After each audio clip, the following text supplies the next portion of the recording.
Hey guys, FilthyRobot here, bringing another guides, tips, and tricks video. This time we're going to talk about the new patch that just hit for Civilization 6. I was just sitting online doing some work on the channel, and I happened to get a little Steam pop-up that said, hey, we patched Civ 6. And that's amazing news, so let's dive in and talk about what they've done.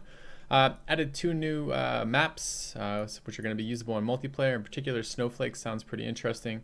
Looks like Six-Armed Snowflake. Looks like this might actually allow naval combat in a Pangea style setting. So you might have some areas where you still have a central landmass that's all connected where everybody else can interact, but you also have some areas where there's going to be some naval interactions possible, and that's super cool. So I'm pretty excited about that. That should be fairly good. New scenario added, great for the single player guys, I guess. Combat scenario, blah blah blah. Don't care about the rest of that. All right. Gameplay updates, added additional notifications. I've seen a couple in there already. It looks neat. I think anytime that the UI is doing more work, it's probably a good thing. Don't care much about a time defeat. Additional hotkey support. This is really, really good. This was added in the NQ mod already, but it's really nice to see this available for everybody. Now you can do things like cycle units, which is the greatest hotkey ever. So this is going to be really cool. Added the ability to rename cities. Probably doesn't matter for most of you, but as a streamer, this is great for me. This means my viewers get to donate to have cities named after them again, which is awesome. So I'm pleased with that. I don't know what most or more of an impact it has in that, but that's great for me. Added UI to show the next tile a city will grow to. That's phenomenal. This is really, we've wanted to know this right off the bat. Where is the governor going to grow? Where your borders going to expand? If you combine this with the NQ mod tells you when your borders will grow, and now the UI is going to tell us where it's going to grow to as well. That's awesome. It lets you plan unit tile purchasing as well as worker movement, as well as district placement much better. That's a really cool change. Added a visual cue to barbarian scouts that are alerted to your city. I'm really excited to see this. We've been told up till now that don't let the barbarian come adjacent to a district, and I kind of felt like that behavior wasn't quite accurate, and I'm really curious to see now when we actually get to see that. So basically the barbarian scout's got a little exclamation point over his head when he's actually seen your city, and that means he's going to go report back and summon some more barbarians on you. So that's a really good one to pay attention to. Don't know what this means. Change Dan Quayle rankings. No clue. Balance changes. Add prerequisite Project Manhattan for Operation Ivy, so you now have to have completed Manhattan before building Operation Ivy. Don't think this matters too much, but okay. I found the Manhattan project to be a little bit better than Operation Ivy most of the time anyways, just because a lot of times I don't want to spread huge amounts of fallout over all the targets I'm nuking. I just want to take the city as quickly as possible, which means limited area of effect damage. Ideally, just hit the city and move on. So yeah, I don't know. I guess that's okay. It makes sense, but I'm not sure that it matters much else. Added metal casting as a prerequisite for economics. I looked in the base game right now. Economics takes now 19 techs to get to. That's the banking tech economics, the one that unlocks Big Ben. Okay. I mean, Big Ben's a nice wonder, and banks are decent building. 19 techs to get there. It takes 12 techs to get to research labs. 12. As opposed to the 19 for this. Still takes 3 techs to get the horsemen, or excuse me, 2 techs to get the horsemen, and 3 techs to get to knights. This changes nothing. I think prerequisites need to be added to the tree in a lot of places, but I'm not sure economics was the big one to hit. So, all right. Adjusted religious pressure when a religion is first founded to give them more resilience and convert the city. Cool. I'm fine with that. The religious pressure mechanic right now is a little bit weak, so that's cool. Adjusted city, relationship decay rates, don't care. It's single player relationship status stuff. It's just not something I really worry about that too much in the multiplayer game. Reduce the effectiveness of CAV promotion policies. It's down from 100 to 50. This is very much needed. CAV units are already stronger than melee units in pretty much every single scenario. They don't also need to be faster than cheaper and than melee units as well. This is a good change. Also not mentioned in this list, but I'm pretty sure they fixed the production overflow bug where production overflow was actually getting the percent modifier of the card applied to it every single turn. So if you had the 100% production card in for horses and you had, your city took away the production needed to build the horse, and you had leftover production, the overflow. Next turn, that overflow plus the city would get hit with that production modifier again.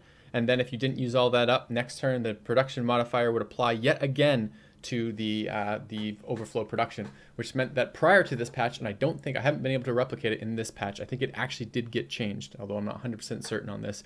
What this meant is in some scenarios, particularly early game scenarios on online speed with someone like Gilgamesh with war carts, you could essentially one turn war carts over and over and over again. You had like accumulate huge amounts of production overflow in the background, then one turn a wonder or a district, then go back to one turning your war carts, build up this overflow again, and one turn another district, etc. It was really, really, really overpowered. So I think that got changed as well, although I don't know if it's directly mentioned in here.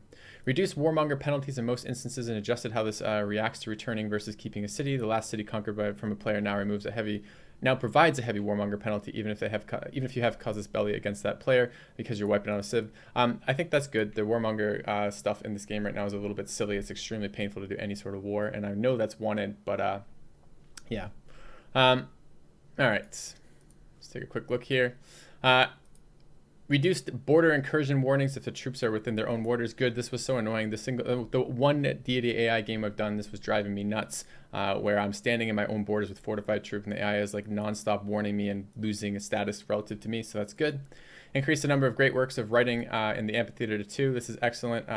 Already the problem was you were accumulating way too many writers. You could never use them all up because you didn't have enough amphitheater slots. This is good. It's needed. Increase counter spy operation time. Yes, a quality of life change. We're so excited about that. This is basically because you had to reassign your counter spy every 3 or 4 turns at online speed to do the exact same task. So it's really nice that you don't have to do that. Once you put them in a district to counter spy, you generally want them to stay there for a while. Increase the cost of religious units and applied additional card charges. I haven't seen the exact numbers on this yet, but that's probably a fine change. If anything, this means it's going to be less tedious to move your religious units around because you're going to have less of them doing the same job, which is probably a good thing. Although this will make it more costly when you lose units to like barbs or other players just attacking with military units or something like that. Units no longer may be deleted when they are damaged. Awesome. This is a way players could do to avoid experience being given to you, and deleting a unit no longer provides gold. This feels like a bit of a hacky workaround for the problem right now that deleting units gives too much gold, but this is fine. This is good for us. This means that the No Quitters mod can re-allow you to delete units. It was currently disabled to delete units at all. This will allow us to re-delete units that you actually want to get rid of. You're not deleting them for a huge financial bonus anymore, so that's good. Updated island plates to have more hills and mountains. Sure. Units may no longer remove features from tiles that are not owned by that player. Great. This means well, good and bad. I actually don't like this change as a whole. The part what it's trying to fix is people wandering around with builders in the middle of nowhere, chopping out forests and chopping out other players' forests for production that gets fully transferred to the nearest city that player owns. The problem is you can no longer modify enemy terrain when you're at war, and that's a big problem. That means that if you plant a city that doesn't have any range access to it except adjacent to it, in other words, if the city is, for example, on flat ground and there's hills in front of it and no hills past it, no archers can shoot that city. It's not in range of anything. And whereas before, if one of those hills was instead a forest, so it was a forest and a hill, and then the city, you could bring a builder in, chop that forest out, and now there's line of sight in that city, and you can't do that anymore. So I don't know how I feel about that change. I like the first part of it. I don't like the implications of the second part. Modifying the enemy's terrain while you're fighting them was something that was useful. Fallout now prevents harvesting. Okay, I don't know that matters one way or the other. Barbarian camps must spawn further away from low difficulty player cities. Okay, again, don't know that it matters that much. A lot of AI tuning stuff that I'll go over it, but I'm not really interested in it. Adjusting AI victory condition. AI condition focus to increase their competitiveness in science and tourism. Desperately needed. The AI has been pathetic.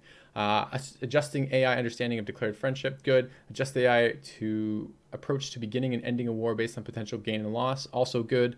Increased AI competitiveness and building more advanced military. Desperately needed. Increased AI usage of Inquisitors. Okay, I didn't know that they weren't using them properly. Increased AI value of upgrading units.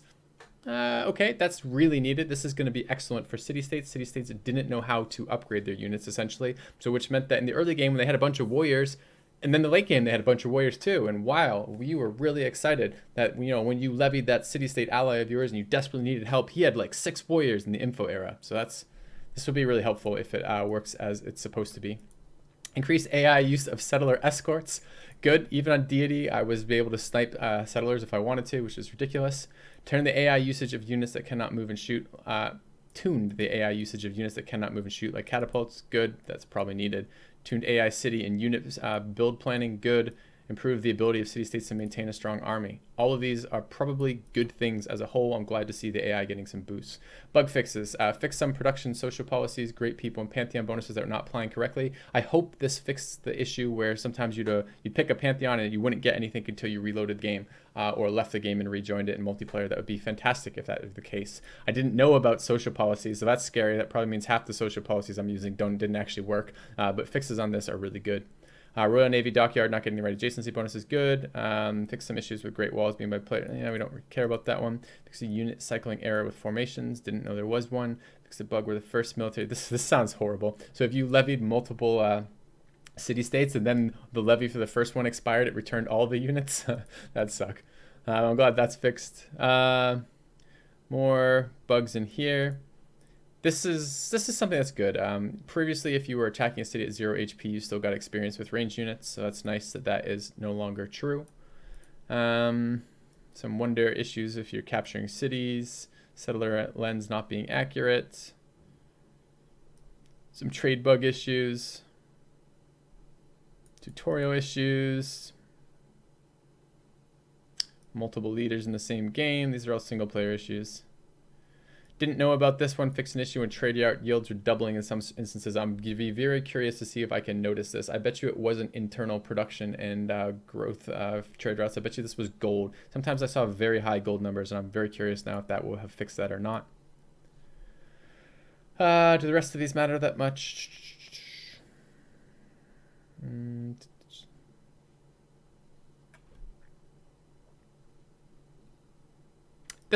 This is a big one.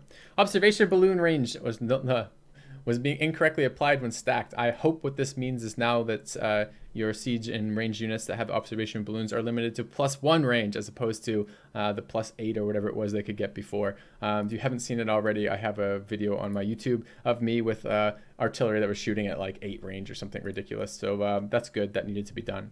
All right, take a look at the rest of these. Some small visual things. I'm sure I'm all for visual improvements so long as they don't actually detract from the balance improvements. So I'm not even gonna read. I'm not gonna read over them here. These are just things you're gonna notice, which are cool. Okay, that's a nice one. Allows multiplayer lobby private status to be toggled once the lobby has been created. Fine. Turn timer is always being disabled first turn of the game. I haven't encountered a game where that isn't true yet, but it looks like there were some buggy instances where the first turn you might have a turn timer, which would be unfortunate. All right, some UI improvements. These are actually more interesting to me because these are going to have a massive impact on the games I play. Added the number of specialists working tile is a really great change. Added some additional icons for espionage and promotions. Good. We need more information added to the UI where we can. Added additional Civilopedia shortcuts. Good. Added the signature to the diplomacy action so we can differentiate between duplicate players. That's good. Probably not so much a big deal in the games I'm playing, but it's still good to know if you're like trading with 2 Frances or something. Added multiplayer screen name and diplomacy. Oh, excellent. So now I know if I'm trading. That's cool. I hope this is tagged on cities too, but who knows.